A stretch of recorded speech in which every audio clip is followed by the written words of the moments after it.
Hi, folks. Nick Tucker here with the Historical Fencing Guild, as long as it lets me. I've been dealing with intense computer errors, so I apologize for this late start. The Historical Fencing Guild is brought to you by my patrons, that being Steve Clausen, who was our first ever sword level patron, Steve Augosto, Stef Mari, Cindy Kep, Brian K. Morris, Lee and Foxy, and Ronald Riehn. These wonderful folks are who helped me get this going on. You may see me flinching a little bit more than usual to the phone. I'm dealing with some stuff to try to prevent what happened last week from happening this week. We are a proud member of the Rising Tide Broadcast Network, so all these wonderful shows that you're seeing right now are available for your entertainment. They're wonderful folks. I'm a little flustered this week. It is also brought to you by the Simple Sword and the Fighting Axe, folks. This is it in beautiful hard copy. And both of these are available through Amazon with at www.amazon.com/author/Nicholas Tockard. That's me.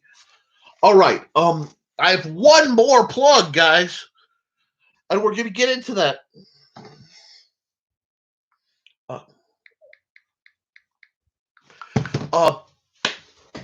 Sorry. I have some big news. And now my patrons have already heard this, but you guys, and thanks for the likes, folks. And hi, folks. Hi, Foxy. Hi, Kay. Cindy Cap. Okay. Thank you guys for your patience. As I said, I'm fighting technical errors. Apparently, I had to.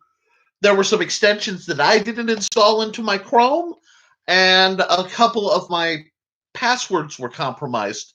So I was changing my major passwords to reset everything, and I'll be going back through changing my minor passwords later. But basically, there was some idiocy that came in. We're hoping it holds. If not, if it cops out to the status violation error, what was that? Status access violation error that didn't let me log in to shut my own video down last week, which resulted in that debacle. Okay, folks. Guys, I have nothing to drink. Oh, wait. Ha-ha! Let's crack open some Mellow Yellow, folks. We have some stuff going on. Now we're going to start first with the big news of the day. If you go into the description of this video, you will see my affiliate link. Yes, folks, I have an affiliate link through the wonderful folks at Purple Heart Armory. What does that mean to you? Yeah, my computer's stinking. No, what that means to you guys is that anytime you go through that link and look through Purple Heart Armory or purchase anything, I get a little percentage. I get a little tiny cut off the top. And folks, that's beautiful, because then it encourages a great company that's making great products, and it helps me get a little bit more bank. You see, I believe in tiny streams of income because I'm too over. And yes, computers are evil. They hate me. Technology hates me as a rule, but we are making. So yes, a lot of you already have Purple Heart Armory favorited. If not, why not? I'm not pushing their products because they're paying me to, although they are now. I'm pushing them because I believe in them enough. Whoa, I almost pulled my tarp down. To help, remember, this guy helped design and get this made, which I consider one of my crowning achievements. So if you go, you'll see that. Basically, at the end of it, you just put click equals 1745. So CLICK equals 1745. Yes. Well, I did thesis because right now it's easier to say than your name. I'm a little what I call fat-tongued right now because I've been so furious by this whole thing. Now, I don't know how late I will be on tonight because today is my son's birthday. But I asked him what he wanted to do, and he said, I'm going to play Minecraft while you do your live stream, which is what he usually does. So we're going to have a good talk. Guys, I am really excited about this. I really believe in the philosophy of building people up and getting better. And then, you know, the Rising Tide. That's why I hang out with the Rising Tide guys. Why I love Brian K. Morris, who is a patron. And I'm sorry, I have so many patrons. I have to keep a written list now. This is awesome. I love you guys. It lets me do things like save up to buy the gear and influence people enough to get that feedback going. Because one of my dreams, one of my purposes in what I do here is, and I got into this conversation, I want to make the Western martial arts, sword fighting,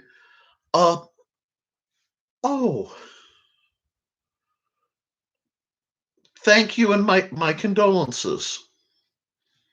I'm sorry, guys. But you know what? I can either, sit there or we can get rolling. So I'm going to get rolling to try and give you something else to be excited about. Because what we do here, guys, and this is why I'll tell you, my profit margin on one of these books is about $2. My profit margin on pretty much everything is baseline about $2 after print costs and shipping fees and everything else. It's a couple bucks. I get to make a bit more if I sell it at the same price when I'm conning it, but conning at a convention, not like but yes, and those are coming up too. As the in the area, the shots are down to being available to people who are 45. I am not quite yet 40. That comes toward the end of summer, and until then, we're still limited. But once I get the shot and my wife gets the shot and we can, make arrangements for Xander, we all can go out a little bit more and I can start planning the convention season, which I intend to do a lot of cons if the universe lets me. So I'm really, really stupidly excited about that. And yeah, I'm a little off my game tonight and I will admit it. But I don't think anybody minds. But yeah, so go on, click that link. Because you know how I say, guys, when you buy something, yeah. I'm sorry, Cindy. It's a mix of I hate what I'm hearing about the way the shots are going out, and that some people are refusing them and everything else. But I just want to make sure me and mine are safe. And I believe in free choice. I really do. And we're just going to, but I don't believe free choice without ramifications. I couldn't teach Western martial arts without believing in free choice without ramifications. Or else I would be one of those guys teaching the no-touch styles. I will cut you with my mind. No.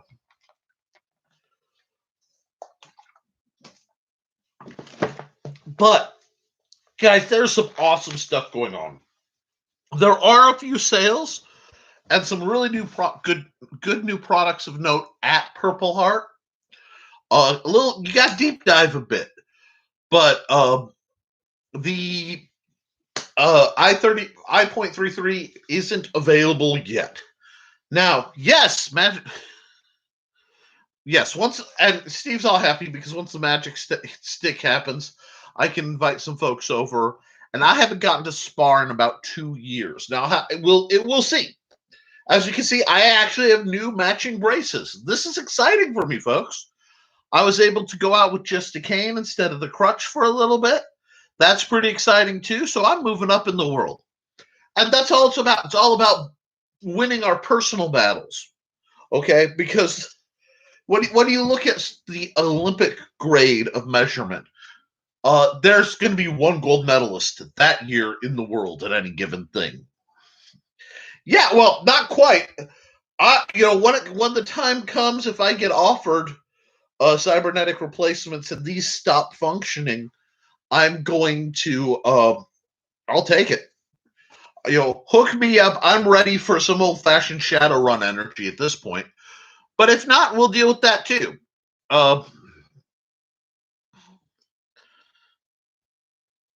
Woo! But yeah, so we have some stuff. I'm actually really excited for the guildies who are on the public group. Cindy Kemp has been doing a wonderful fan style. That's exciting to me. Foxy and Bladed Thesis, they're working on doing some gin stuff. That's exciting. And my man Steve Clausen over there is always working on shady stuff. We are not cyborgs. I'm not a cryptid either, but that is oddly discussed. But folks, it is starting to be spring out here. It is at least thawed. It's 50 degrees in Indiana. I'm used to saying Northwest, and that's not necessarily true anymore. Not the 50 degrees too. But I'm not really Northwest Indiana. It's very complex for me. But we're getting there. Now, I do have some really neat stuff I'm going to do live for you tonight as a way of... Oh, wait, no, I'm not. I don't have my duct tape. Someone used my duct tape. Oh, wait, yeah, I can work on it. I'll just make a spanky one. So, what are you talking about, Nick? You're double speaking. Answer the questions.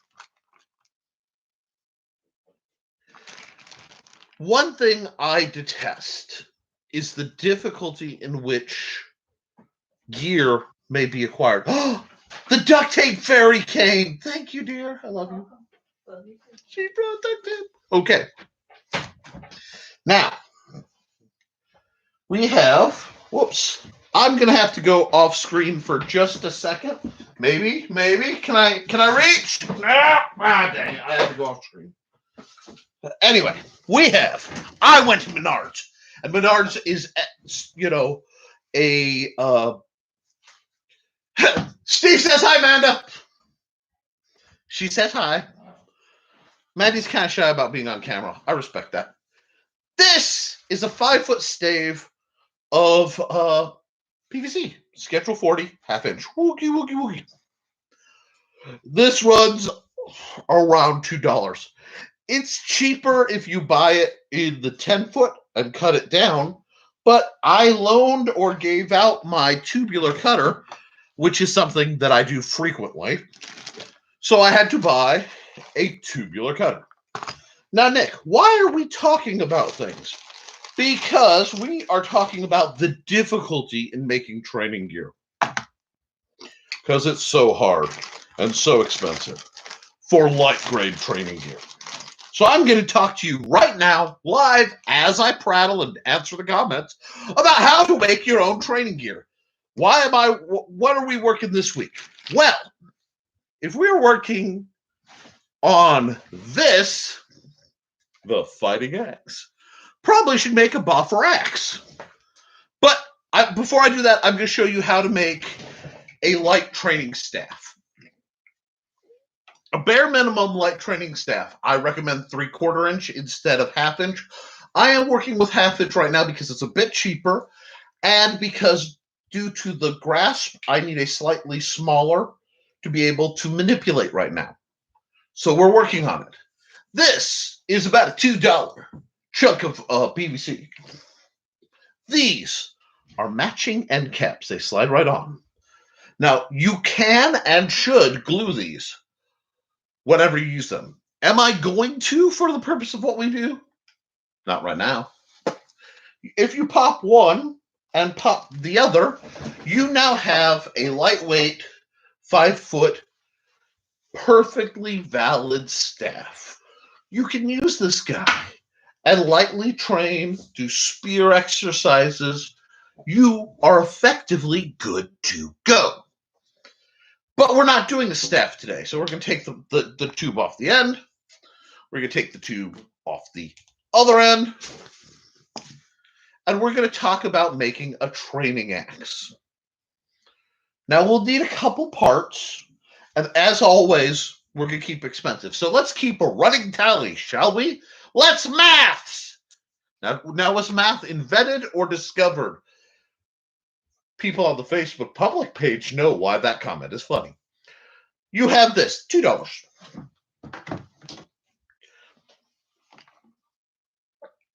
You have each of these guys. These guys are 19 cents a piece. We're going to say 20 because math hurts. That's 40 cents. Ace athletic / grip tape.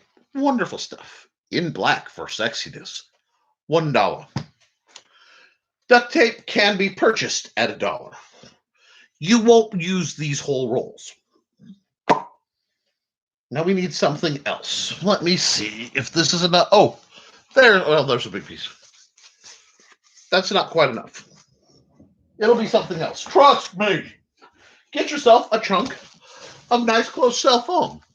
Now, closed cell foam can be got real easy at Wally World in sleeping mats, but this stuff is slightly lighter grade.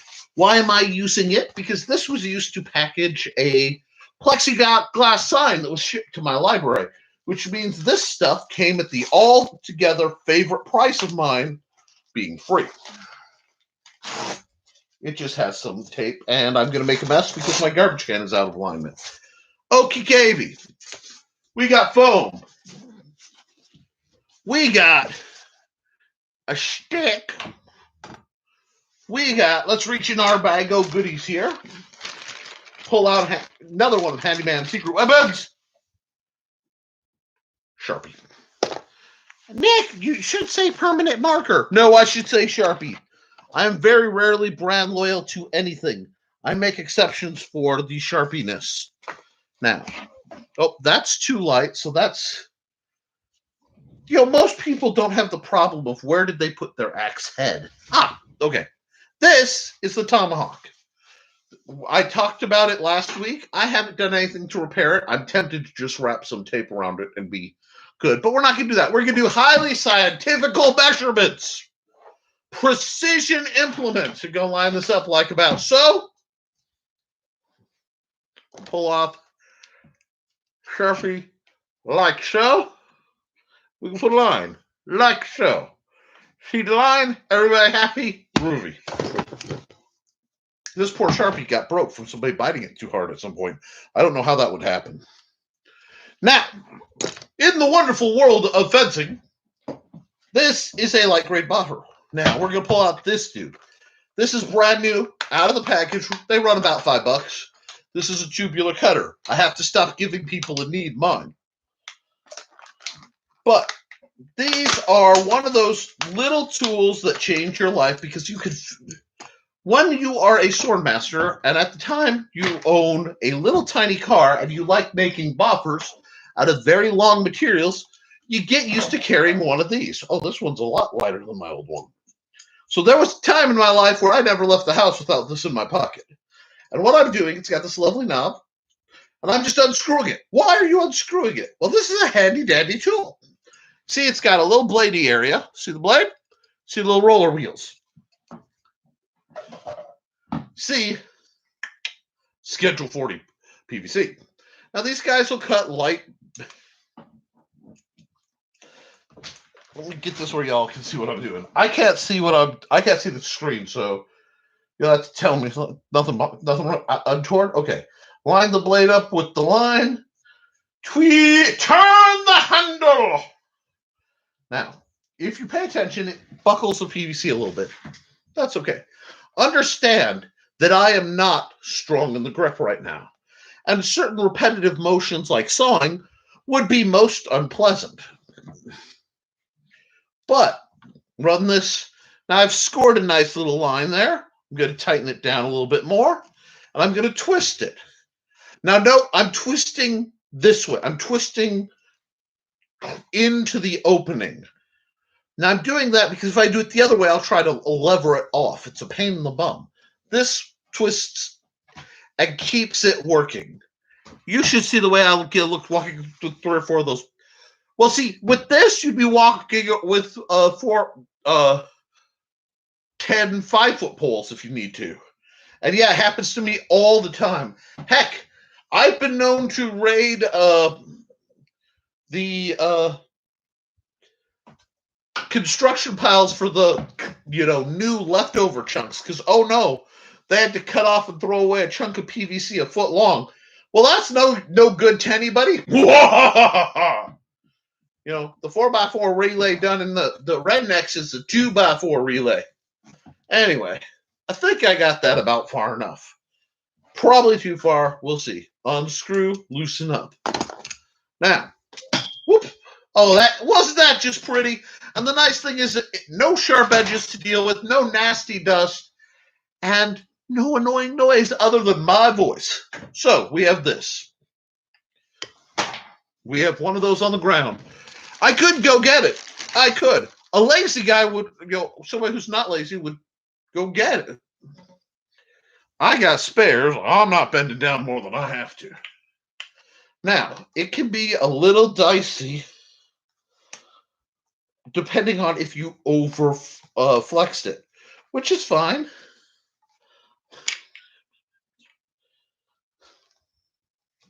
Isn't that fun? Bladed Thesis says, last big day I made a few weapons for my nieces and nephews. And I made 2 katanas for a couple friends of mine. Huh. See, the problem is occasionally how you cut it, it flares it. Now we're going to need a highly scientific device to do something about that flare.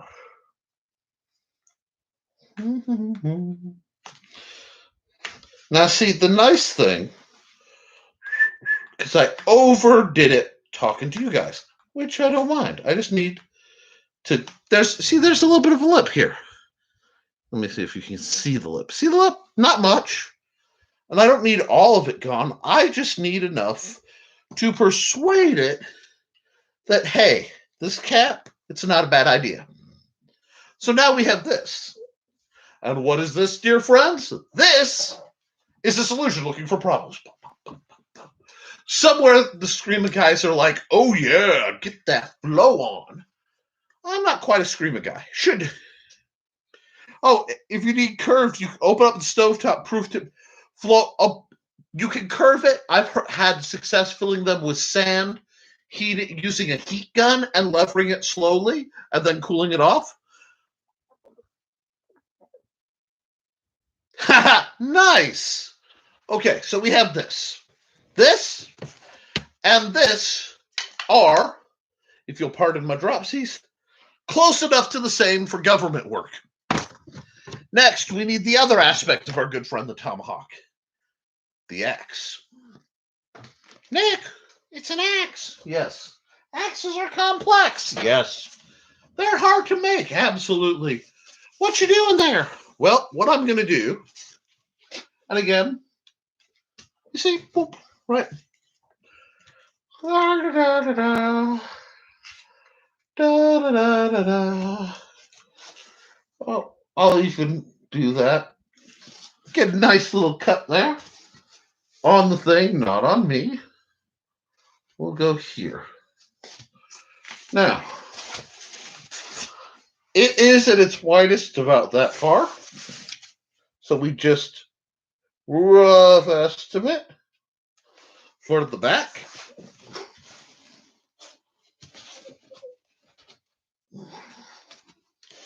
Line it up. Oh, see, I almost slipped and goofed it up. Right. Now, I normally would recommend a box cutter for what I'm about to do, and I used to have a box cutter for what I used to do. That I was rather fond of, actually reviewed on this channel, the plastic Sheffield box cutter. Still a go-to for a semi-disposable knife. And I'm pinching it. Note, I'm being very careful of the blade. Because I don't want to cut myself. You don't want to see me bleed all over the channel, and I think that would violate several of the YouTube family guidelines. Anyhow, so we're going to do this. put what's left of this together in a handy-dandy package. You know, isn't it great? Blade Thesis says he used to have a craft store that gave him plastic, gave him foam. Now, we're going to do, because this little cut is going to be the weirdest. Yeah, I can't get my camera angle to, ooh. Cindy Kep said she got some nice pipe insulation. I'm dropping things. Okay, that, and it cuts like butter. Now, we're just gonna, this is not complex and this is not top of the line. This is not what you would call a multi-year long-lasting training implement. Why do you make a boffer like this? Well, there are purposes. There are purposes, and some of them are even valid. One is for the heck of it. S&G, which translates to poop and giggles. And as you can see, I am very closely following that line. Not really accurately, perfectly on it, but this isn't an accurate, perfect kind of project. And I'm going to tell you, doing things like this sideways while you're talking over your shoulder to the interwebs can be a little challenging. But that's part of the point, you know. My man Bob Ross is all about the happy little mistakes, and I can't say that I'm against that.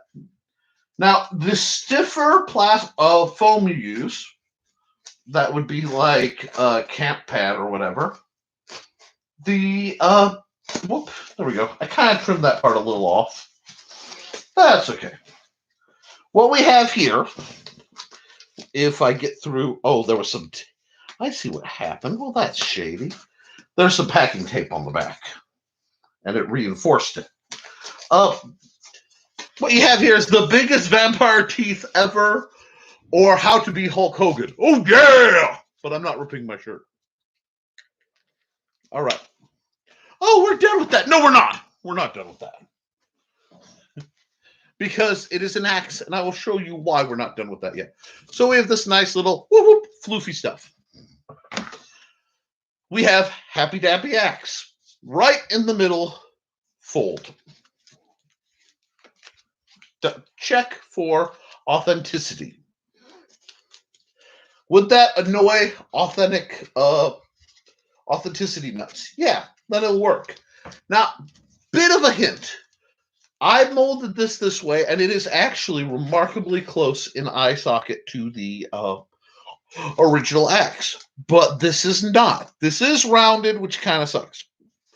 But if we take the handyman's secret weapon, we put not the tubular cutter, but handyman's secret weapon, duct tape. And we're just going to get a little partial strip here.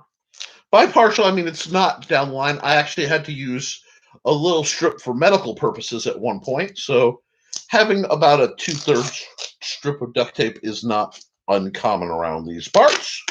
We're just going to grab that and we're going to look at it and go, don't think that's long enough? That's fine. Duct tape, some cheap duct tape, is easier to work with too. This is not a Gorilla Glue high-end duct tape project. This, my friends, is a, hey, I want a boffer axe. I want to see if I like axe. Now, I just eyeballed that, and that you're going to hear that a lot. And I just take that and I'm pinching it. See, no, I'm pinching it so that there's lots of tension. Because once I let this initial strip off, there's going to be, it's going to try to spring out and get all wibbly. Now, those of you who read my book will know that lashed axes are the first form of tomahawk. They're the first ones to show up on the scene. There's some debate whether it was Ock or Grog the caveman who invented them, Badoom Cha, but they've been around for a very, very long time. Now, we have this guy, and it doesn't look very good. That's okay. Duct tape covers all sins. There are two approaches. I could look at this and go, I want a wider impact blade. So I could copy this, make it, insert, and stack it all together. But I want to see if I can make this work at this level, and I have lots of material. I get this free from shipping stuff, so why not make this a very light little axe? And you'll notice right now, whoo, it's loose. We'll address that in just a second. With our little strip of tape, see? Waste not, want not. We're going to grab this little strip of tape, and we go right down to the tape line, put our thumb on the tape line, because that's where it's going to tear. If I can get my goofy hand to tear it. There we go. And we're going to grab, whoop. Oh, my mouse got hit by the duct tape. We're going to grab this, and we're going to put a little piece here. And remember how I said it was originally lashed on? That's all we're doing. I'm making a pretty little, whoop, put it over there, pretty little lash. That's just, these pieces are to stabilize. I wobbled. It's not straight. Anything you do will look better than this axe.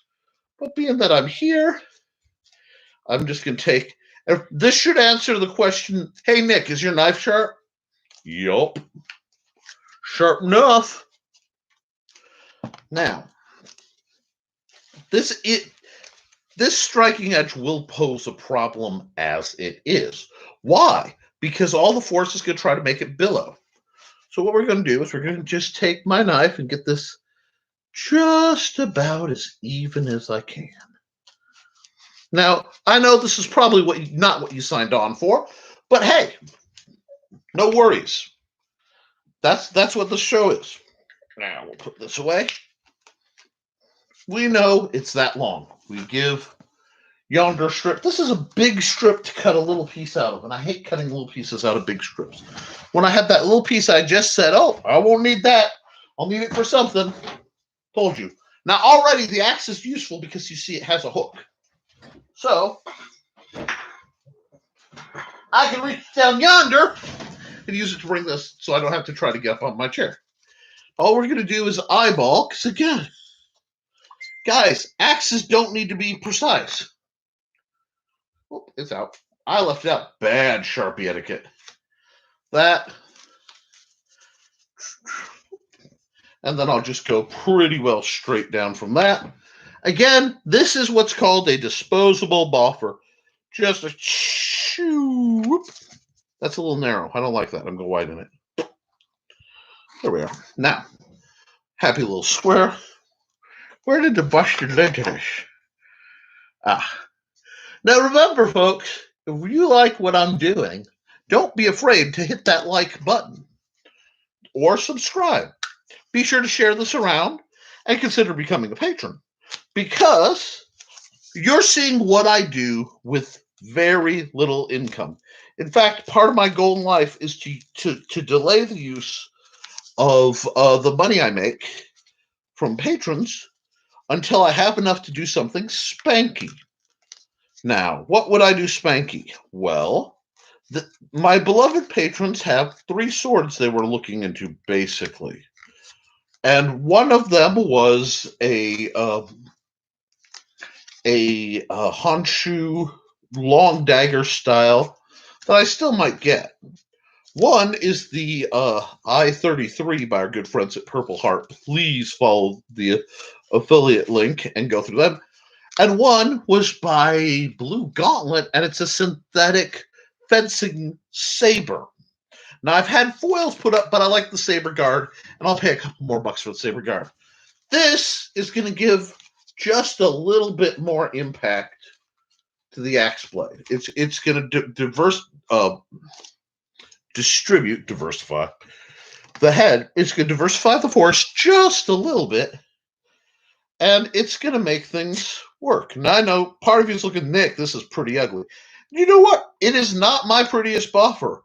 There have been times where I've done, my good friend Johanna commissioned actually a plasti dip, which is a similar base process, but for a sword and shield.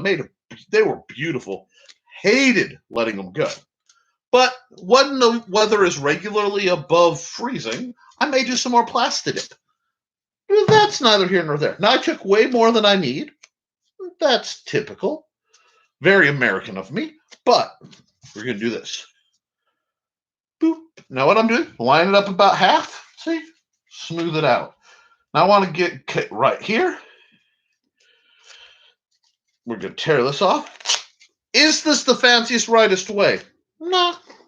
Why am I doing it this way? Because I want everyone to understand, if you have next to nothing, not only can you train, but you can train effectively. It's almost like I don't DRM my work. And you can train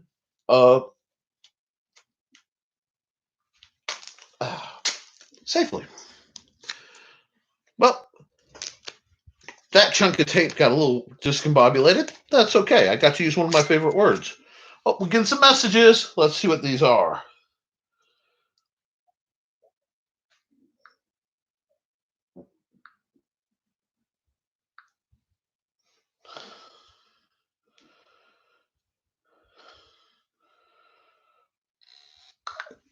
And to answer your question, Cindy, you could have asked that here. I'll be happy to set you a link. YouTube and Facebook and a couple other engines. And all I did, wow, I just pushed it on there and I sandwiched it. You want it as tight as possible because that's what's going to keep the form together. Boop. Now, I could have centered this a little bit more and over padded the back, but yes, you can fill the PVC with sand. I have been known to do that for I'm not going to use this piece of duct tape. We'll sacrifice it as a please let this project work. Anyway, you can fill this with sand. I know some people who use fiberglass rods, like they used to mark for snowplow routes. Driveway markers, that's what they're called, and use them to add to the core of the PVC. PVC is not intended. When you say meant and intended at the same time, you get mended.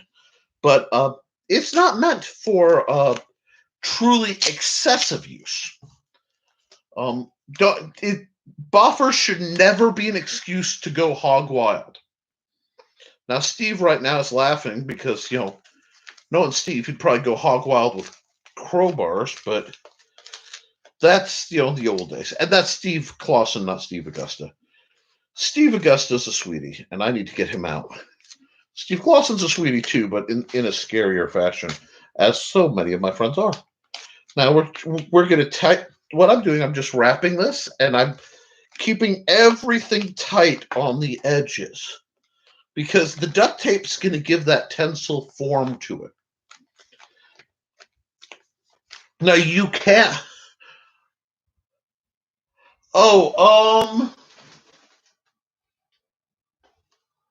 5x6, 6x8, maybe. It's it was whatever tarp was free with any purchase at Harbor Freight many years ago. I will be doing something about my backdrop in the near future. I just have to decide what that is. And I have space behind me. I want to redesign this whole area, but this week was setting up for my son's birthday. So I did not. Now, let me get a nice big long strip. And we're going to go through an excessive amount of duct tape here. If I can get my angles right. See, I lost a lot of strength in my hands. A lot. So I have to be clever. And you know what? I would rather be weak and clever than strong and dumb because I've lost being strong far more often than I've lost being clever. At least not since I was married and my world is simpler. It's much harder for a single person to be clever. Anyway, there we go. And see what I did? I aligned it up there, and I'm wrapping it around. Because I realized something. I know how to do buffers. Most people know how to do buffers. I know a lot of people who come message me, and they're like, I've never done a buffer before. Everyone says it's simple, and it is. But they don't, wow, that's really starting to get that nice little bit of a look. This, and remember, guys, this is not what I would call a heavy grade project. This is a nice light project. I like light projects from time to time.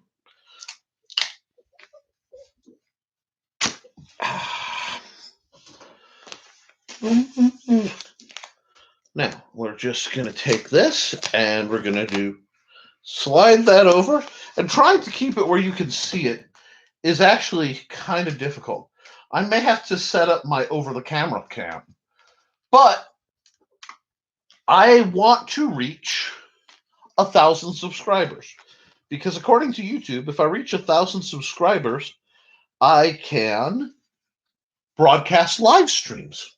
And I think you guys would love to watch live stream fencing bouts.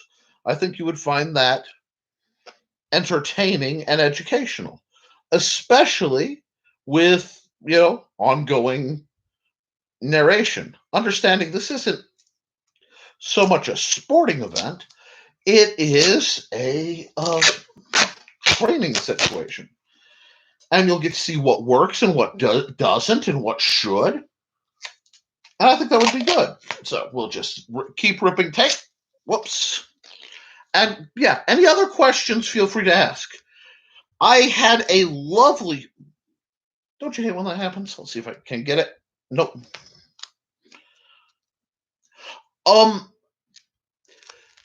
I am doing this, but I have to live stream from... I just wrecked that PVC. That's okay. Boink. PVC, duct tape, not PVC. I'm live streaming from my computer, and I can live stream from a computer, but I can't live stream from my phone, which is fine, but setting up a live stream camera situation is a little more challenging. Now, I have heard tell that a device called StreamYard, or a program set... No! Dang it, I'm talking instead of taping. Anyone who wants to make jokes about duct tape bondage is going to you'll answer to me for all that's worth. But there we go. I put a fold in it, which is the cardinal thing you don't want to do. But we have other plans this week. So we're going to wrap that up. It wants to go around here. That's fine. Duct tape is an art, not a science. But as you can see, at least from this side, it's starting to stiffen up. And it's starting to take hold. And that's what's kind of important. But, yes, no. Back to the streaming from my phone would be much easier, because usually when I'm doing outdoor footage, it's from my phone, and it's a better camera than my webcam, and it's less cumbersome than setting up like a laptop or trying to run a line from this all the way out back.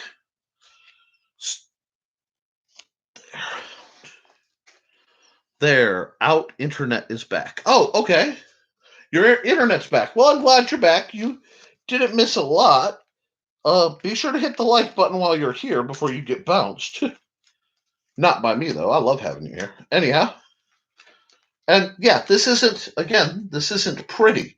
But one, it doesn't need to be. Don't get hung up on pretty. I'm an artist. You can see something real shady. Whoop. That tape was binding, so I just snipped it to get it to roll the shape I wanted. And now we're starting to get this really nice form. You don't want that, though. You see, that is showing foam. Showing foam is going to be weaker to abrasion. But we're starting to get something really kind of groovy. Yes, you are back. Don't worry. I can't complain. I had to fight the internet, find out several of my passwords were hacked, change all my passwords to a complex set of things that has no bearing on my life so that it can't be hacked as easy, and then reboot everything. So that's why I was late. So I have no place to grump at my beloved patrons for having tech issues. Now, what we have here, it's very light grade, and judging by the wobbly, I think I want to reinforce it. So I'm going to reinforce it just a bit while I talk to you. My point being, yeah, I'm 45 minutes into this, but the first 10 or 15 we're talking to you, and it is a lot faster when you're not narrating what you're doing. Now, so what we're going to do, we're going to add another layer right here, because we really want the neck, the hook of the axe right here for the beard. We want that nice and sturdy, well attached and ready to go. Oh, that's nice. That is really quite nice. But it feels a little flexier than I want it to be. So I'm going to put a few more layers on while I talk to you. It can hook, but will it kill? It can hook. Yes. If it was any better at hooking, it would be killed in Grand Theft Auto. So we'll let's just do a nice straight across the flat. Now, a lot of times you'll notice a very oddly specific measurement in my buffers. And that oddly specific measurement is things tend to have portions that are roughly the width of duct tape so that I can get a nice cover like that. Now, see, that's not bad. That has a good sound. Not really hurting myself. It is bending it a little bit, so I know it's not quite sturdy enough yet because I want it to last more than one practice. And that's okay. You just sit and duct tape till it can't move. There's a joke there. I'm not going to make it, but there is a joke there. So this, and we're going to go up, and you'll get to see that proud tradition of slicing the duct tape that's overlaps because it's in my way and has annoyed me in just a second. It's actually, I slipped and bungled that. Bum good. And I want you, see, a lot of YouTube presenters. Exactly. Cindy Kepp is speaking from the great and true book of all things right and just. That being, if it moves and shouldn't, duct tape. If it should it move and does, WD-40. This is like core engineering 101, like that's 064. That's fixing stuff 064, and stuff is spelled with 4 letters and it involves an I. But okay. I really bungled this support strap on the back, but that's because I am taping wearing gauntlets or greaves or braces or whatever we call these things. And duct tape is a fickle mistress. And I haven't made one of these in a while. So that looks like absolute dung. Cool. And I say cool because I'm like, that looks like dung. That part's too tight. That part's too little. I have made many, many mistakes.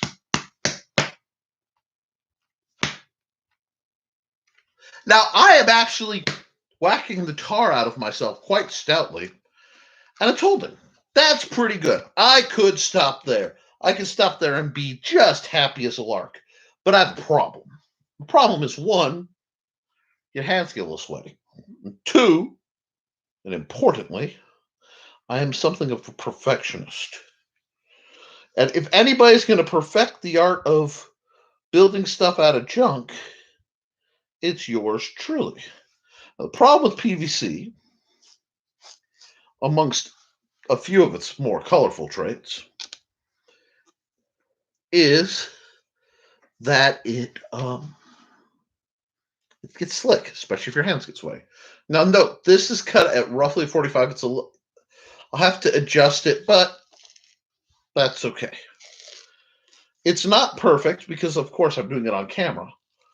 But we're just going to take this black athletic tape and wrap the bottom.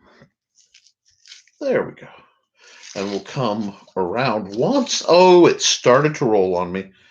Of course it did. Well, that makes it more authentic.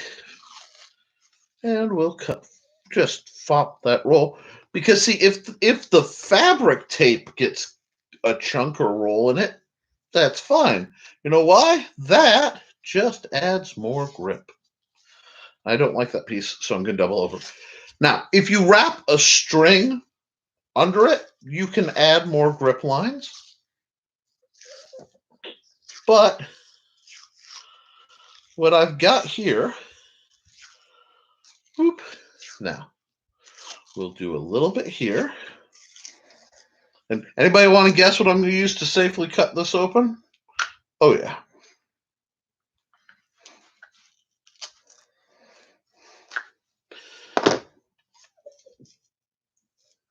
One of these days I need to remake my boffer jam, but since I'm not actively using it, you know what? There's nothing wrong with a weapon that you've used that's starting to break down. If it's done its time and earned the break, don't be afraid to give it a break. Now, again, this is great. It's not slick. Slips here, doesn't slip there. Groovy. But I told you I'm a bit of a perfectionist, and I left a little bit of tape on the bottom to do this with. I can just wrap it, and I can cut it. And just give that a tear.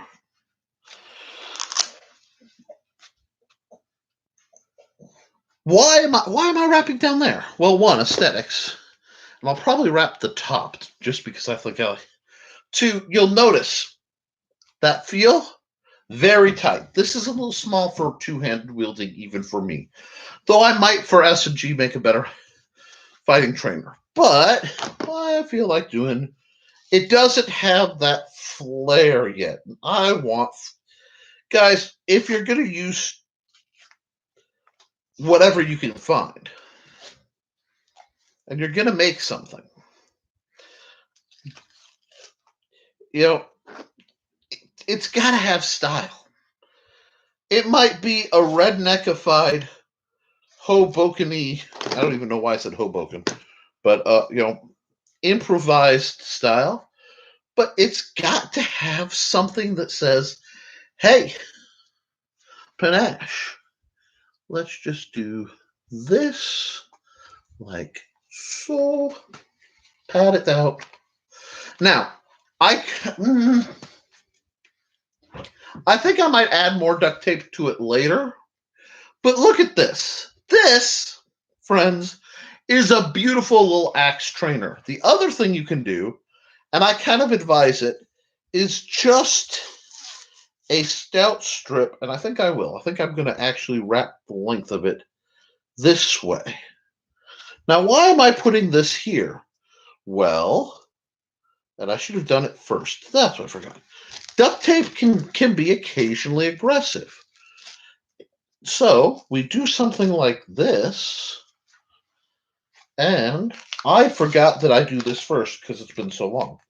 So next, when you do it, after you've watched this video on how,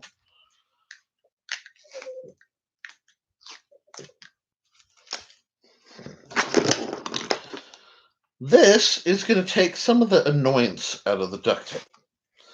And if I want to make it really pretty, which I just might because I have wild hair. Let's see. I cut that too short, too long. That's okay. I can trim it later. We'll drop my tape. And we'll just pat that down. All the happy little striking edges now are fabric taped. Now this fabric tape, which is not duct tape, which is a lot less aggressive.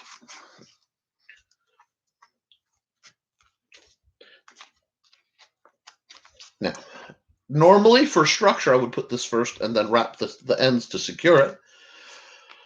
But this, now does this look like a crud trainer?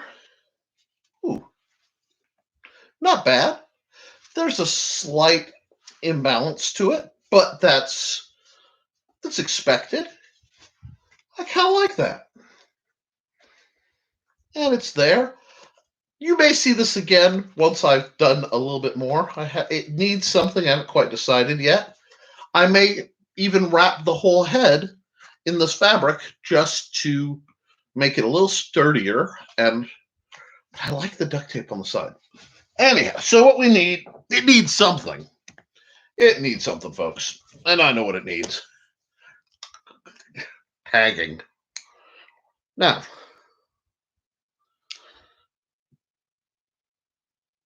the simple thing is always, put that down. Always be proud of your work, no matter how humble. I have done just about every derogatory job you can think of. I've been the mouse at Chuck E. Cheese. I've been the guy making the burgers at McDonald's. I've been a substitute teacher. I've wiped heinies of the special needs. I've done a lot of things that people look down on. And you'll notice I say that look down on, but I don't say that I'm ashamed of, because I'm not ashamed of any job I've done. I've done my job and I've done it well. And I've watched people, and it just gives perspective. Now, again, understanding that this is loose, and heck, I might even I might just tape over this because it's got some flaws, and we'll just start over. But we can just take pride in the, hey, that looks pretty good, and the next one will look better. That's part of being an artist, is accepting that you're never going to be at your best until right before you die. And the only reason you aren't better is you don't have the option to that's cool, because now I can look up at what I did. You don't have the option to improve anymore on this plane. My version of what I think heaven's like is a little different than a lot of other people. A little bit more work. But I've never been lazy, so, well, not that kind of lazy. I detest cleaning. So that means I expect a certain amount of labor in my existence. It's just how I see stuff. But you don't berate or undervalue your accomplishments or your abilities. You worked really hard to learn how to do this stuff. At least I did. So if it's not perfect, that's okay. It's better than if you did nothing and you've learned from it. Now, like I said, I'm dealing with a bit of shaky hand here because I've been working hard. But I do have this nice little, and we'll put the boot on the back. Boom. A little shield action here. Yeah, you're getting a touch of Bob Ross in your viewing tonight. I can't make the boot properly white, but that's okay. We'll just do this. And what we have here, live and unedited with all the mistakes, flaws, chatting, fumbles, no injuries though thus far. Knock on whatever wood is handy. There we go. And we'll line it. Boonk, boonk, boonk. I was a telemarketer once. Yeah, people berate people who work, but look, there we go. We got that. We got that. Oh, I need some little sharpening lines here. Put that up there, that there. Now I can sit and play with this. Yeah. Oh, well, I always share my technical difficulties. Oh, I'm sorry. I realized what you just said. I shared my technical difficulties. I really hope I didn't, because I spent a couple hours trying to fix it. You have no idea how much I detest being late for my own broadcast. It is something I hate. But Now we'll just do this. And like I said, I made some mistakes. The tape's not straight. My hands were shaky. That happens. And I want you guys to see me make mistakes. That's why I don't like edit out my losses or what. You know, if you go through the videos, you'll see me fall on the field. You'll see me drop my weapon, get positively owners. And as soon as I'm done, I'm like, yes, you beat my butt. And that was awesome. Oh, that's my phone yelling at me. That's fine. But this cost a total. Let's go over the parts again. Work, work, work. We'll get the Caped Crusader. But, yeah, I get distracted. I have been distracted by bouncing things of assorted glories. But I'd rather you see me, warts and all, and know, hey, if he can do this, I can do this. Because there's nothing I hate more than somebody who tries to come off like they're the freaking savior of sworddom. So here we go. We have this nice little axe. I might wrap, I don't know, I kind of like that, the cap sticking out. But, well, usually I wrap it anyway for safety. This is a nice little hand axe. This is great for light sparring. Boop, boop, boop, bam. And while you can use less armor, but it also gives you less, and it will wear out rather quickly. This little axe will probably be given to my son, since it's his birthday, and while he has gotten his presents, if he wants it, I'll give it to him. Because that's what dads do. And this is a nice little axe. I'll have to bring my Plastidip fancy one from the garage that I made to show you a similar version. But with this, you get the hook. Hooks pretty well. You get what I call, well, I have a name for it, but I won't say.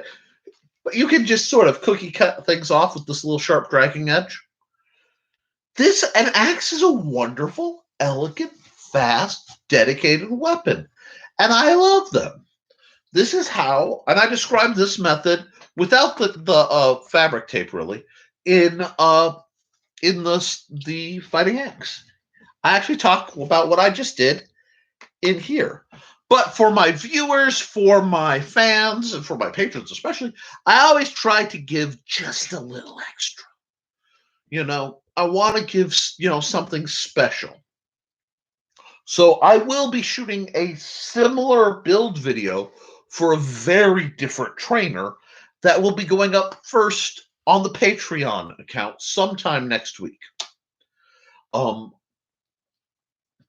In May, the issue 7 of Hybrids, the Sons of Gods, in which we'll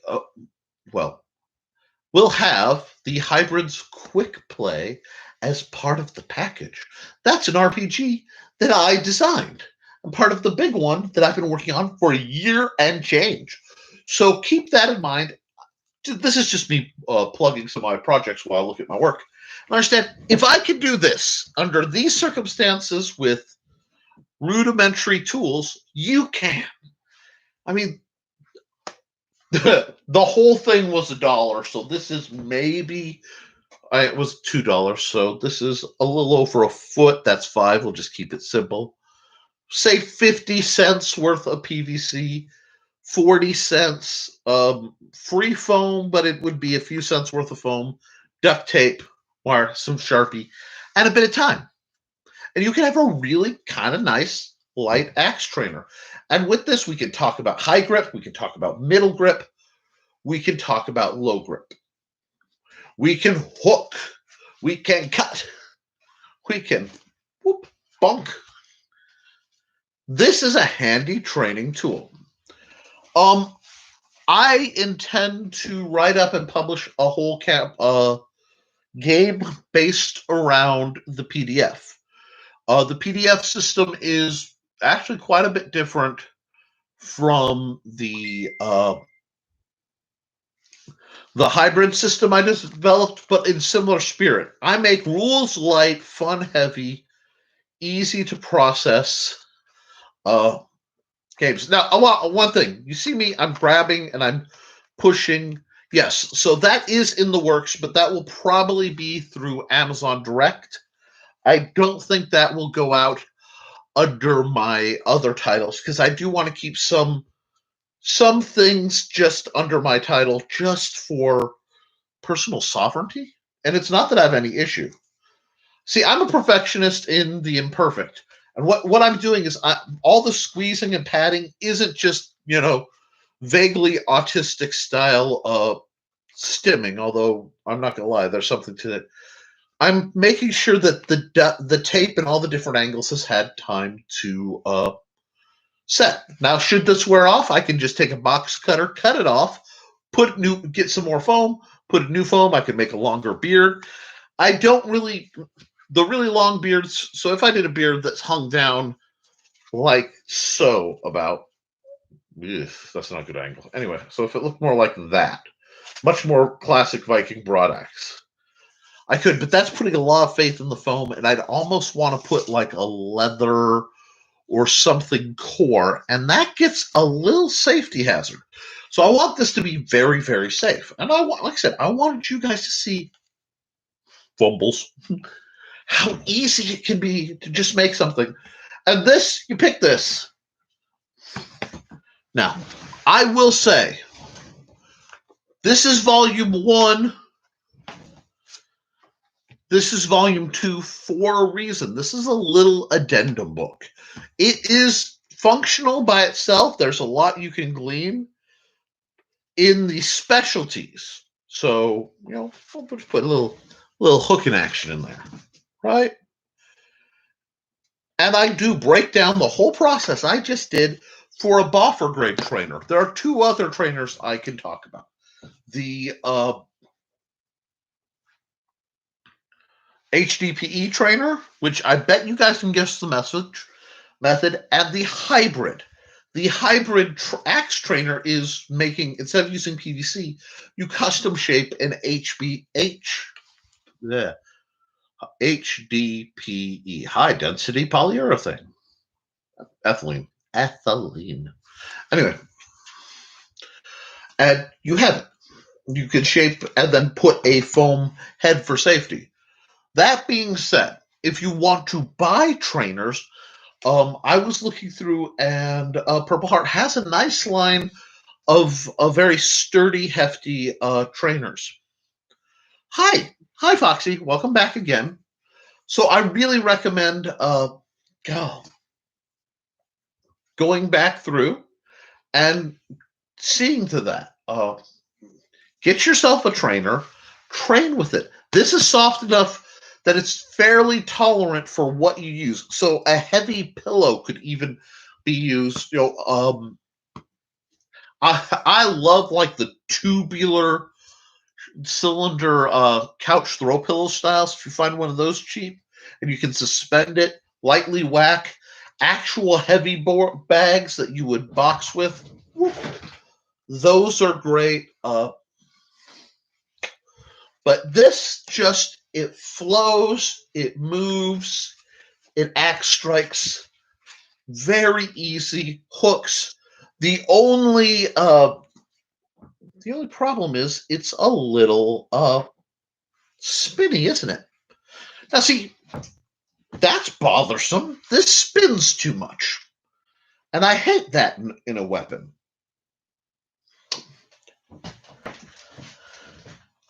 What shall I do? Oh, that'll do. Oh, that'll do better. Remember this piece? Yeah. Let's be clever. We have a problem. I could stop here and be done. Anybody know me? Yeah, I'm not stopping here yet. This has annoyed me. So I'm going to take this. I'm going to move my happy little axe. Now, when I start doing cons, I will be selling these. I sell all my books at my cons. And this is why I love it, because I can just, guys, you tinker with things. Building for me, is a very organic process. And my problem with that is the exact reason why, well, I love this. Oh, house, this is not the time to mess with me. I love this because it has the teardrop. Oh, yes, absolutely. The teardrop alignment. And yes, I could heat the handle and compress it. And I could have done that beforehand. I actually, what you do is throw it in a well-ventilated area, have a toaster oven, put it low, and you can experiment. There are lots of videos with the exact temperatures, but I don't have that, and I don't have that right now. What I have, however, is more grip tape and foam. So, the tape ends, and I'm just doing very, what some people might call Polish measurement, and that's not bashing the Poles. In fact, that is a compliment from me. Get that, so that's about as long as the grip. And I'm just going to take, can you get low enough to, you can't get low enough to see. Dang it. Okay. Boop. Just cut that. I don't want a lot of material. I just want a little straight piece. And I'm just going to take this. Boop. I'm going to trim it just a little bit more. I'm going to try not to mess this up. And longtime viewers are like, is Nick going to cut himself on camera again? Line that up. Does that look good? That look good? Flat that out a little bit. That looks about right. Two.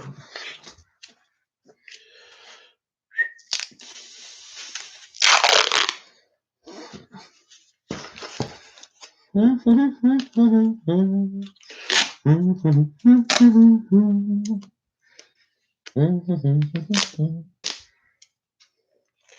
want a little strip, and I don't want to lose it, so we'll just do that little strip. Duct tape. That's my jaw. Oh, I'm sorry. I'm listening to the spousal disagreement over the ownership of the Vice. That sounds like home. Okay. This might shock you, but longtime couples tend to argue like old married people. Why? Because they're like old married people. And when you get to know somebody, you find out what you might disagree with. Why am I securing the top and not the bottom first? Good question. That is because I have a little lip right here, so it held it in place.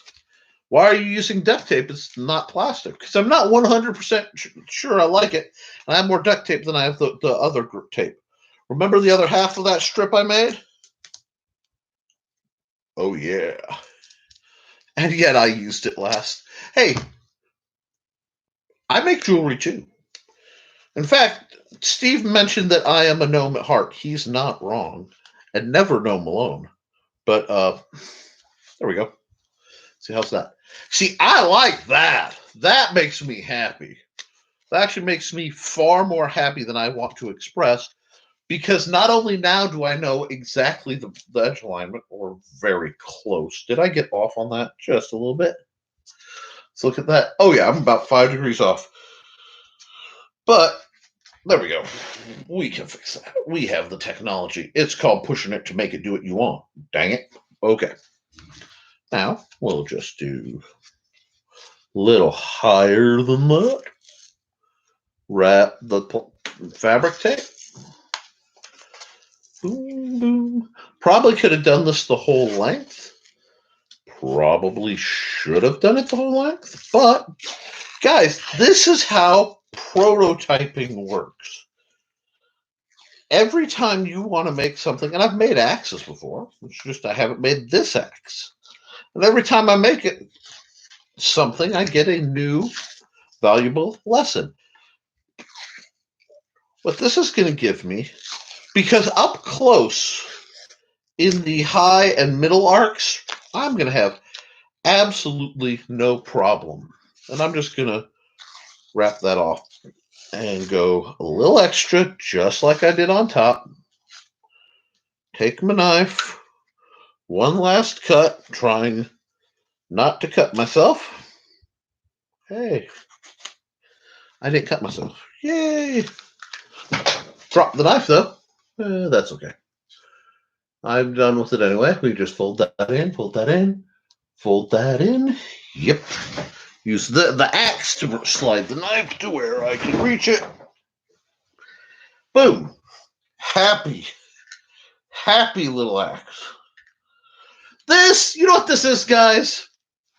I didn't know I was making this. This is a random axe. This is a random axe of kindness. That makes me happy.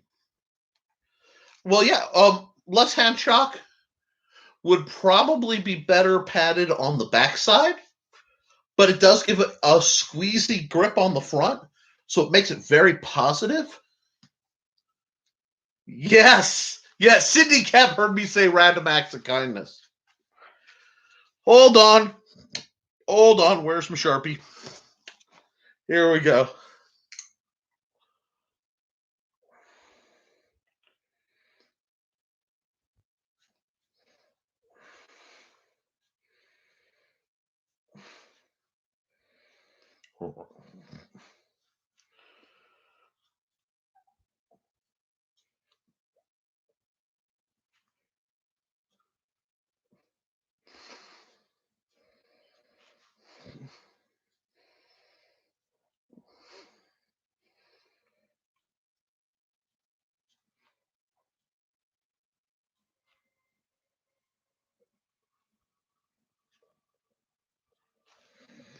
There you go.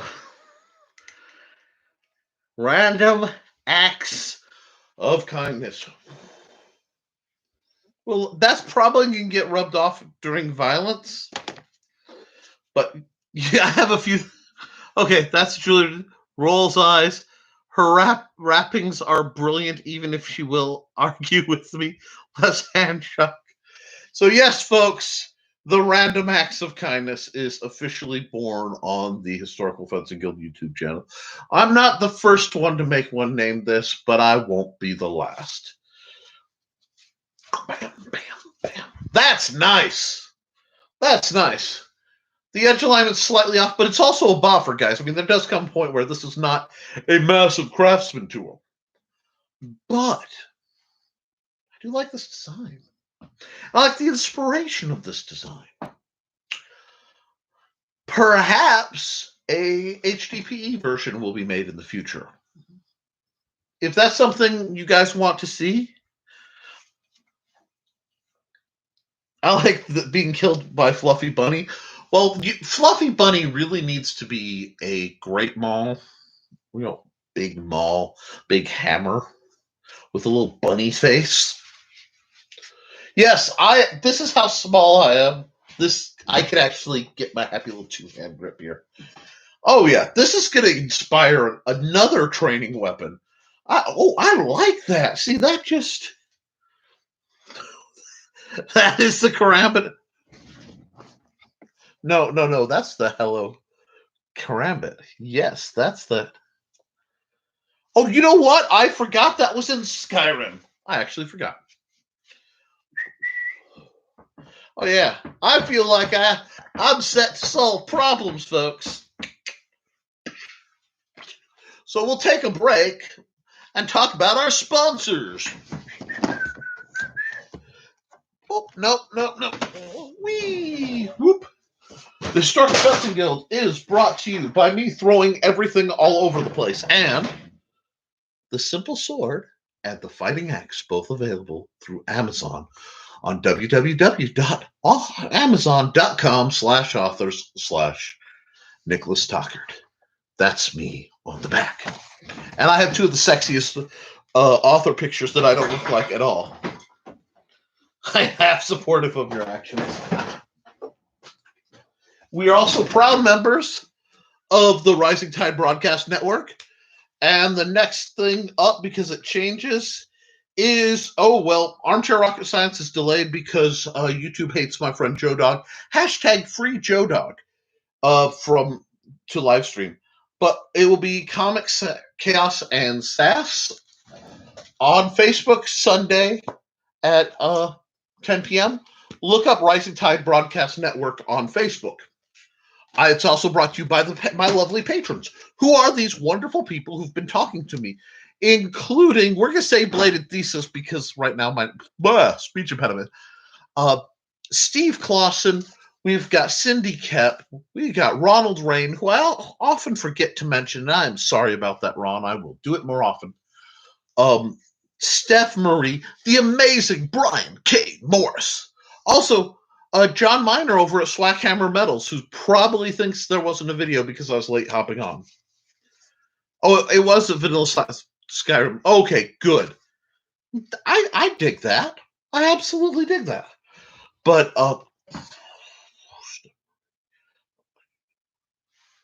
Steve Augosto, who's been with me day one, what a boss. So, guys, like, share, run. As I said, the one thing we want to talk about is that affiliate deal will be a huge game changer. Even if all they see is the click-throughs, where people came from me to them, they'll know. So when I make suggestions, they'll have more weight. And I believe my suggestions help generate better gear for you guys. And that's what I'm all about. So yes, we have the Random Acts of Kindness. And it is set right now to be a righty as a buffer trainer. We'll see. This may, like I said, give birth and inspiration to and I just found a mistake, a HDPE trainer. Because some of those are in the works as soon as I can work on things. I'm now very annoyed because I found a part I missed, which means I'm going to have to tape over part of this. Anyway, I'm going to fix this while I talk at you some more. We've got a lot coming up in the works, and some interesting discussion came out. I bumped into it, and I want to talk to you guys about it. Matt Easton over at Scala Gladiatoria, who's a wonderful channel, was talking about, are your weapons too short? And he did this really great video, and I do recommend it. I don't have the links, but really, it's Scala Gladiatoria. Are your weapons too short? You can find it on search. And what he was talking about was, historically, especially in Asian countries, we're talking, because he's gotten more into the Japanese katana market, a katana, quote-unquote, had a 24-inch blade, because the people were around 5 foot tall. The weapon was scaled to them. Modern katana obviously are longer, usually around the 36-inch range, or 38 in some cases. But it posed the question, stylistically, are they fighting it right? Because a weapon of a certain size is going to fight differently than a weapon somewhat smaller. Can I do this pretty without messing up the backstrap too much? Aha. Not bad. Not perfect, but not bad. I'll take that. There we are. A little bit of instant repair. And you have, guys, that's what we do is all about. Fixing and improving. But anyway, and he was talking about the relative height and weapons in different periods, and how in the late 1800s, the urban environment was so bad for nutrition and people that the average size of a standard Londoner shrunk, where men weren't much taller than 5'2", 5'4", which was the shortest that there was. Even the dreaded 5'6", 5'7", which is yours truly, and I get Hobbit jokes constantly. That's better. Whew. Blind. Adding tape. I stopped that. Oh, I love it. But anyway, the axe blade, and I talk constantly about the wingspan. That's the one time John Miner's not here, because he really needs a gigantic weapon because his wingspan is shorter. I mean, is longer. And for those of us who are shorter, we have to scale our weapons. Now, as Bladed Thesis has mentioned, very often those weapons aren't on the market. Now, you all know I've been on a one-man crusade to fix that, and the benefits of some of the weapons of me handling are better short weapons, mid weapons. There's Purple Heart has like 3 sizes of hooked battle axe trainer.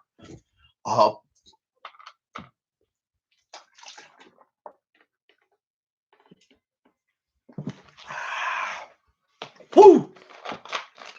So, I think you guys really should consider, if you can't find a trainer in your style, this is the leftover. I have a project. I love it when a plan comes together. This, let me see, is a little bit long. It is a little bit long for that project. But this is a 5 foot minus roughly 18 inches. Look how close to my reach that is. It's 4 inches off. Hey, nothing wrong with a low 5. So I might trim this down 6 inches. I might not, but this roughly, actually, I don't know. I'm gonna think about that because my project requires it to be a little longer anyway.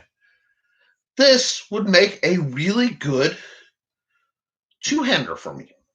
If the blade is this long, yeah, let's think about this in rapier terms. The blade is this long. That gives me about 8 inches in handle. This piece right here, I wonder where that cap I dropped went. It's on, well, they're only 19 cents, so if it got lost to the gremlins that live under my desk, it wouldn't surprise me. Lydia, you're supposed to take care of those things. Why do I keep an undead around if you won't even take care of the under the desk gremlins? Jeez. I will send you back to the Magnus Institute. Lydia's the one who's... Lydia! Steve says you stole it. Yeah. Go in the corner and think about what you did. Give me that. Thank you, Steve. I can't always see over my shoulder. But if I were to cap this, and I'm going to have to fix the burring because this is the other side, and that's unfixable. You need high, expensive equipment to fix that burring. I'm sure there's a custom deburring agent right there, which is a mono tool, perfectly made. That's like $50 or whatever. Yep. Any tool is a multi-tool if you use it wrong. But look at this. Oh, that's nice. That's nice. This is for that project. But Nick, we've seen you make trainers. We've seen you make buffers. What are you making that requires a slightly longer, for now, shtick? This and other secrets will be revealed only to the patrons first. Anyhow.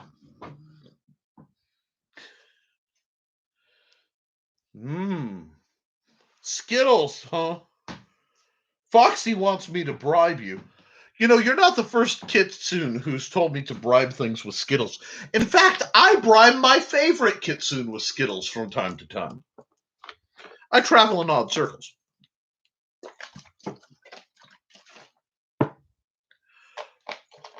You love that quote? Under which one? Under the desk or I don't like too much fuzz in my pop. But yeah, mellow yellow. It's better than Mountain Dew. I said it. Trust the guy in the world's most brilliant Hawaiian shirt. And yes, as the temperature rises, I will replace the fallen Hawaiian shirts of last year past, seeking more dynamic and nearly painful stylistic choices because it amuses me. But I will be doing a video for my Patreon patrons. Ooh. And possibly making a Dane axe. Which, that's not what I was planning, but boy, does that feel like a good idea. Good thing I got 4 more 5-foot staves. Well, 3 more. But, well,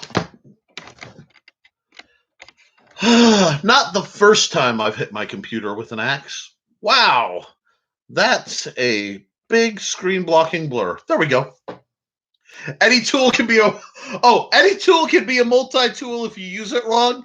Abso-fraggin-lutely. Most of them can be a hammer once. My wife is laughing, so I must be doing something right. But yeah, so I will be taking probably this piece right here, and I will be modifying it into something else. I have one more part of the project I kind of have to puzzle out, and then I'll do a video. I'll release it to my Patreon patrons, and then I'll put it up for a vote. If they say they're cool with me releasing it public, I will release it public.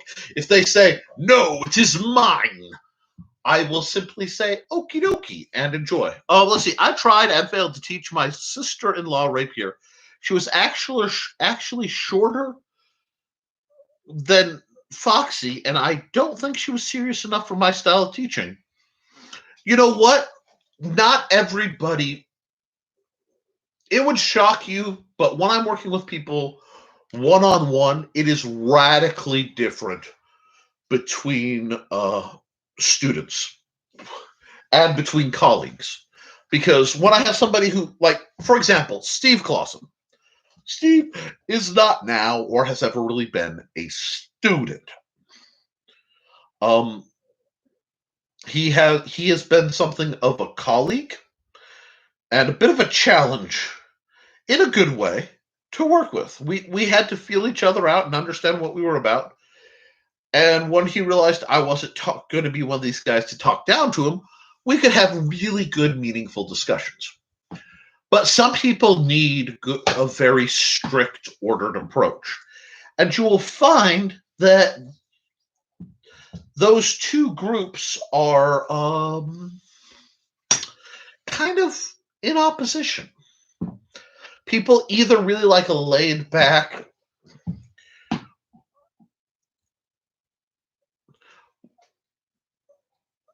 well, yes, it just took me a while to earn it and accidentally bloodying you. There were some misunderstandings. Those were the, it's funny looking back, isn't it, Steve? But yeah, you do, as colleagues, we talk about things. I feel bad about it, but it's not my fault, folks. My buddy Jack, who is a proud drunken Irishman, I'm not using that as a slur or derogatory. That's how he describes himself. Oh God, that's a good. See, I like short staves. This is about 4 feet long. I can solve problems with this. Damn it, Jack. Yeah, he handed me his walking stick because we need a sword simulating object roughly the length of a kendo sword. And I don't know if you guys have ever had this happen. This is a bit fighty, but if you've ever gotten into a sparring match, and I'm not talking real fighting, because real fighting is a whole different thing. It's ugly and it's gritty and there's blood and bits and it smells bad and people end up maimed. No, I'm talking about friendly sparring. But your friendly sparring session, and the opening happens. You're doing all your stuff, and you see that opening. And there are people who will fake an opening. This is not that. I went to spar with Steve, and we were playing a bit. I went hold, and to my failure, I did not properly explain to Steve what the term meant. To answer something off, he launched a shot, and he hit my bad knee. And I was cross. My calibration was not off, even though I was crossed, but I was suddenly more focused. And because that shillelagh came swiping in, and it powed. And turned around, and I had been trying to fight it like a staff. The problem was it was incredibly light and rat-tailed. And it was obviously about this long. Had it here, and I went. And I went into what I affectionately call Old Man Obi-Wan. There are many fancy stances. This is not one of them. Usually when I'm fighting two-handed and it's a sword-like subject, midline, center line, relaxed.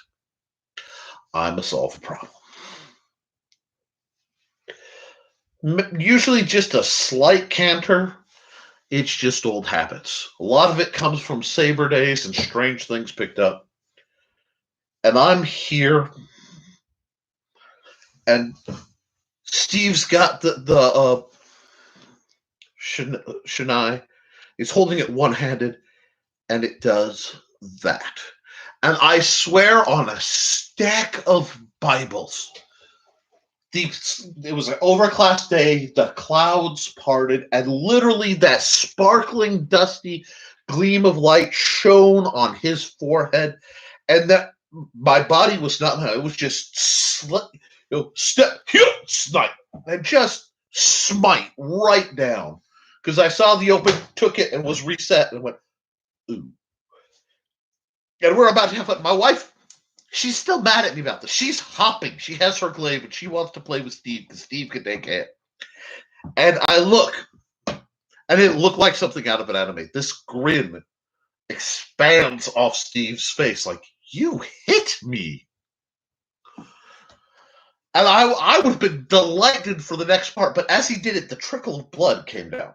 And this is why what happened is the shillelagh was perfectly fine, but it had a crack that I had not felt. And it pinched just a little forehead cut, a little tiny, tiny forehead cut. But anybody who knows forehead cuts know they bleed like, look at any hardcore wrestler. So we had to stop, and I apologize. I felt terrible for smiting him. But at the same time, we got to be good friends in part for that. We had another really great bout where he had gone and been quietly practicing dual-wielded swords with his. And his were the Messer style of blade that Rawlings, it was Rawlings Synthetic Saber. It's King's Sword now, I think. Put out. And they were shorter than the standard. And I think I have one out in the garage. Yes, the trainers you see here are not my entire collection. But he had two of them. And it's like, ha, let's go. And I realized he had not seen me fight two-weapon. And that was one of my favorites. Yes.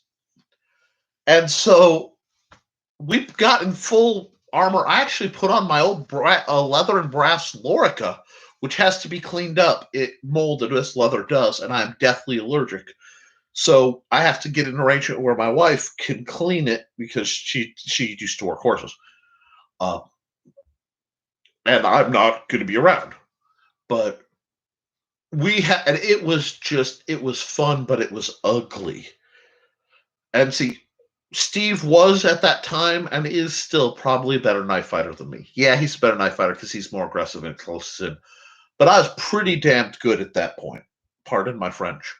And we had this epic, just going at it for, I don't know, an hour and a half, full armor, except fencing masks instead of helms because, I didn't have one that fit right.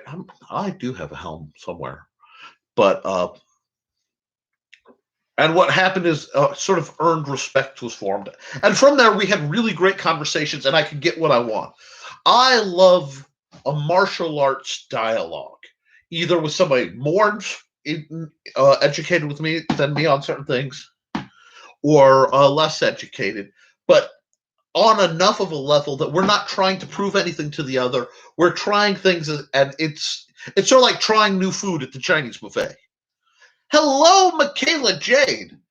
Welcome to the show. Sorry I was a little late getting started. We had some problems.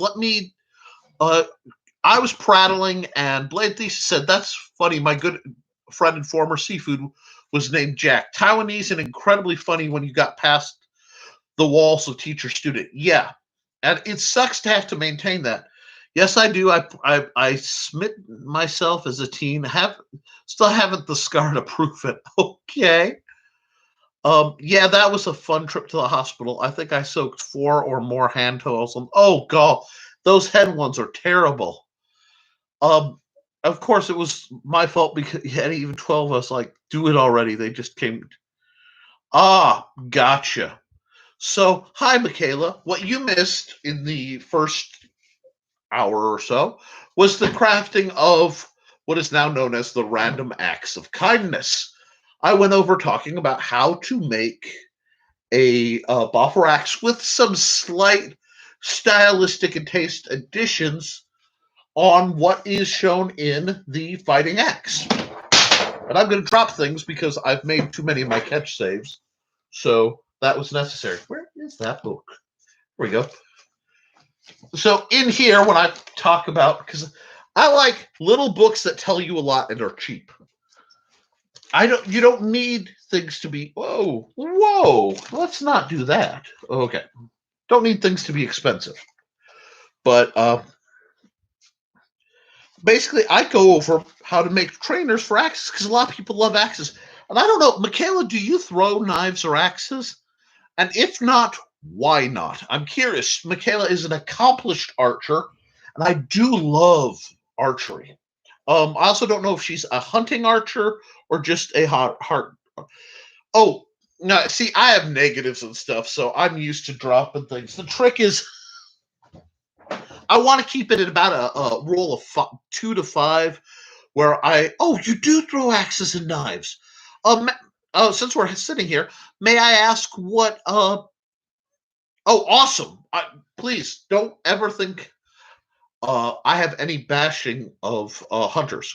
I absolutely adore venison sausage and venison hot sticks, but I don't hunt personally because I have some hang-ups with some of my past. It has nothing to do with that. Like I said, I love it.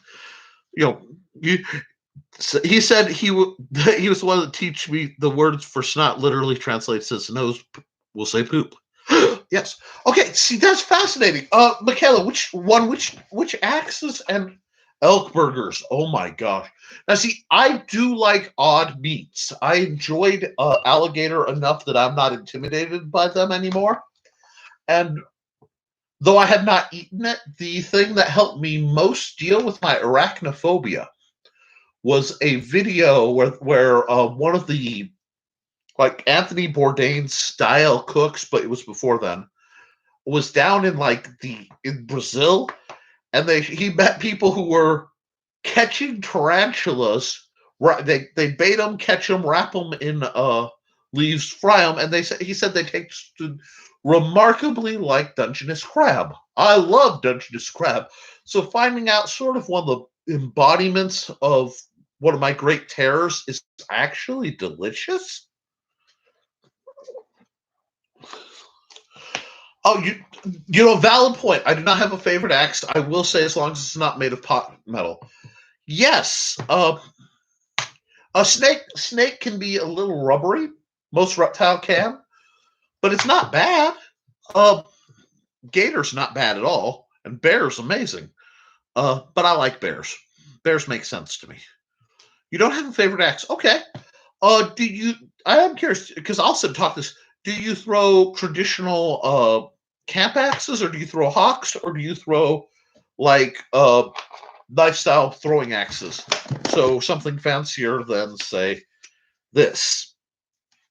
I'm just curious because I like. Yes. Okay. Okay. So you like a Gilhibben? Not here, but yes. Gilhibben is yes. Hey, Christian Basil over at the Legend of the Traveling TARDIS, who you need to follow because I know that man has something to say about Big Finish ending up their huge line of audio programs that have been about like the fifth, sixth, and seventh Doctors, and yes, absolutely, Michaela. Of course, you have a temper. I've seen you. You're short. I love short women, but I understand that traditionally they've had to put up with a lot more stuff, so they have more distilled temper. It makes perfect sense. And yes, Christian, I will show you dedicated to Cindy Kemp. Earlier on this show, I made this live, the random acts of kindness. But okay. Michaela says, I throw anything I can get my hands on, and I'll have a bit of temper. I respect that, and I'm sure your top respects that too, because it's no fun if they don't have a little bit of fighting. But if I'm gonna tell you something, Christian, having known women like Michaela, run all you want, you'll just die tired. Blade Thesis says, I have a small leather couch full of shuriken I used to throw at the wall. Yes, maybe not in the maybe not throwing shuriken in the house, but that if you have access to a garage, that's fine. I like light throwing knives. The problem is I live in one of the windiest parts of the nation, so I haven't quite figured out a way to get a lane where I don't have to worry about knives or arrows, going whee. Best way to throw an awesome. Okay. What is it about short girls and temper? I think part of it is frustration, because I believe in cumulative effects. So bear with me. The world is not built for short people. So whole rows of cabinets are forever out of reach. And when you're genuinely frustrated, people think it's cute. And people underestimate you. Like somehow if you're short, your dumb gets thrown around and the head pats. Oh yeah, I fully understand that. Okay, so that makes sense. Get yourself some rubber stars. Actually, I thought I saw a throwing thing for rubber stars with the target they would stick into. I might have to look into it. I know I've seen one for Axis, but best way to throw an awesome for a beginner. Christian, can you rephrase that comment? Are you asking for what is the best throwing weapon, or hey, safety all the time? We live in an apartment, makes sense all the time. Exactly. So there's a lot of annoyance, a lot of anger. People don't take you serious. And there is something to be said, and I can't remember if it was Ian Fleming in one of the James Bonds or if it was Smiley, but a short person doesn't have the physical mass for an altercation. What that means is I associate with very large people. And when I was doing more fighting things, the fighters I associated with were 6 foot plus. And that's a big plus, not one, like 4, 6. I fenced a 7 foot guy named Magnus with rapiers taller than I was. But follow through, yes. Okay. Now, see, axes are fun because they carry. What you want to do is Oh, best way to throw an axe for a beginner. Okay, you want a lower grip. I like a little higher, but here. You want to follow through. Park it in the same place, so like near your shoulder, or root it just like you're rooting an arrow. You want to be able to follow through and let go. What's going to happen is the axe is going to tumble. Okay? And that tumble is what keeps it accurate on the horizontal plane. The gyroscopic effect of the tumble, the mass of the axe is what keeps the momentum going. So that's going to keep it like a bicycle wheel from falling over. Weight is going to pull it down in an arc, so there's usually a bit of up. The key to whatever you do when you're throwing, as long as you're not hurting yourself, is to do it in a way you can recreate. Because what happens is you throw an axe, and you want an axe optimally to stick like this, right? I'm happy for this any day of the week, but optimally, they said it's discussed that you want that flat. I like a little bit of 45. This is just, but it's tumbling, and it sticks. If you throw an axe the same way, it will tumble the same number of times between you and your target. So, let me get this right. If you hit this way, so if it hits here, you need to go back a couple steps so that can rotate. If it hits backwards, you need to go forward a couple steps because this is going to keep tumbling. So without the forward momentum, you're just counting the time and distance it takes this rotation to follow through. Okay? Now, I find slightly heavier axes are more comfortable to throw than lighter. They usually tumble less, so it's easier to measure. So I'm a big fan, if you're going to throw, of a tomahawk. Now, my tomahawk is damaged, and I need to do some repairs to it, but a tomahawk style, and I'm going to say a bushcraft tomahawk. This one has worn out, so it slides up higher. Slides up and gets caught on the wood is wider on the top than the bottom. That's going to give you a lot of weight to work with. You don't ever, Bud K puts out these junk tomahawks. You see the rage? I will rage on this. They're round-hilted almost. The grips are great for making sword grips after they break. But there's a pin, so it's caps here, and there's a pin that runs right through here. They break instantly. Drives me nuts. So the two basic ones you're going to...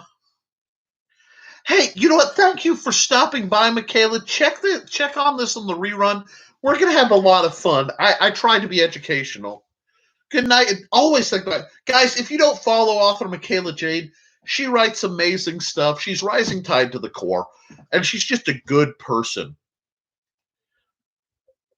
She's also going to have a vampire, succubus, or lich. Well, probably not lich, but some kind of undead evil character based on her in something because of an incident involving castle naming. But, Christian, something like this, because you can replace the handle when it's time, and it's just very functional. There are other kinds of throwers you can get. If you want a dedicated name brand, you can throw money at it. Pretty much anything Gil Hibben puts out is amazing. I don't have his throwing axes right now, but I do have this. This is a very light throwing axe. I use this as actually, this was my neck axe. In a time between neck knives, I wore this on a lanyard through here when I was hiking so that I could work. But, oh yeah, they're pretty. But a lighter axe is easier to throw and it takes less force. But because it's usually smaller and it's lighter, it has to be thrown faster and there's more tumbles to calculate. Because you end up thinking in terms of paces. And you always mark where you're standing so that you're at the same distance. Remember, throwing axes, knives, whatever, is a measure of marksmanship. It is all about accuracy. And accuracy is all about repeated the same parameters. And then once you have the parameters staying where you repeat it, the same thing. It's not about, I would rather miss all of my shots the same way than randomly hit one or two and be all over the place. Because if I'm missing them the same way, I can, it's just a matter of finding the single variable to fix. So maybe I need to be farther, maybe I need to be closer, maybe there's something wrong with my release. It's a great sport. It is a great hobby. I loved throwing weapons. And that used to be something I would do regularly. Again, very simple. Wooden plugs work well. So you get a wide chunk of wood cut about yay deep, and you have it on a tripod or a stand. I used an old metal chair for long periods. And you just practice. Again, Gil Hibben makes good knives and axes. There are many. If you find one you like, just send me the message, and I'll tell you if it's one I know. Avoid the cheap ones like On Point. They'll break. Timberwolf is good. My favorite knives should be around here somewhere. Let me see. I have more weapons than most people. Not more than I want. But I was in the middle of cleaning up. So, let me see. Do I have them handy? No, I don't. But they're large. Larger knives are easier to learn on than smaller knives. People think small knives are hard. They don't have the weight for impact. They have to tumble more. While I may like using small knives as tools, I do not like using them as weapons. As thrown weapons, that is. Boop, boop, boop, boop. Huh, okay. I really need to organize. I will organize around. But we're also getting close to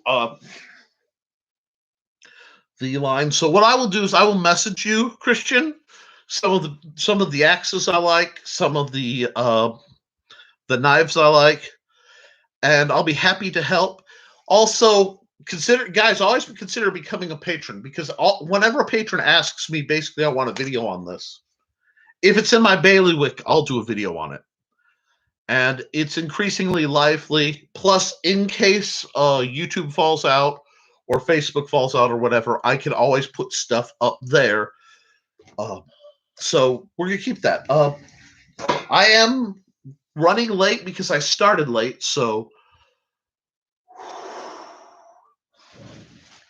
I'm just going to start wrapping this up. The Historical Fencing Guild is brought to you by my lovely patrons. They are the kind, wonderful souls who donate and allow me to get the money to buy PVC and pieces and trainers to make things like the Random Acts of Kindness. It's smeared. I knew it would. Anyway,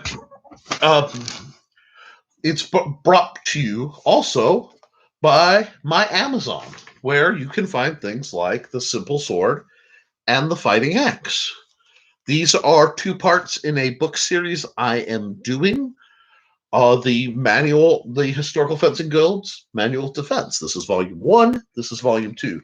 Volume 3 will be about axes. Well, not axes. It will be about staves and pole arms. So things like this, which was made by John Miner of Swakhammer Metals. The Historical Fencing Guild is also made possible by the affiliate link in the description for Purple Heart Armory. If you go there, they will track that it came from someone I sent, and anything you purchase, I will get a percentage of, a very small percentage, but it's something, and I really hope you guys can, so that you get good products and I get enough notoriety to recommend more good products, because the more of a presence that you guys represent, there, the more kind of authority I have to say, hey, you should make this. My students are asking for this. My watch wants this. And that's what I want to do. I want to be a means to an end. So we've got some great news. I have even more really cool things in the works. So from me, from Lydia, from the gremlins under my desk, guys, I hope you have a wonderful night. Please be kind to yourself. It is spring, so please start drilling. The very first video I ever made on this channel, if you scroll all the way down, is a very slender, much younger version of me giving you the basics on how to drill with a sword. It's why I made this channel. It is in vertical format because it was requested. You should get a good photo of your axe to put on your Patreon. That would be an awesome level name. I might just do that. I might name a level. And so, guys, thank you. Thank you, Cindy Cap. Oh, thank you, guys. Just thank you so much for being here and chatting and making my Friday nights a little more special. Be good to each other. Do your drilling. I want to see you guys get in shape so that when we can open up and maybe I can do something where I can see some of you where there isn't a screen between us. You know, good God, we might be able to spar. Be kind to yourself. Be kind to each other. Don't be afraid to try stuff. You know, it doesn't need to be right or perfect. It just needs to go because you can do it. And thank you for finding ways to support your local swordmaster.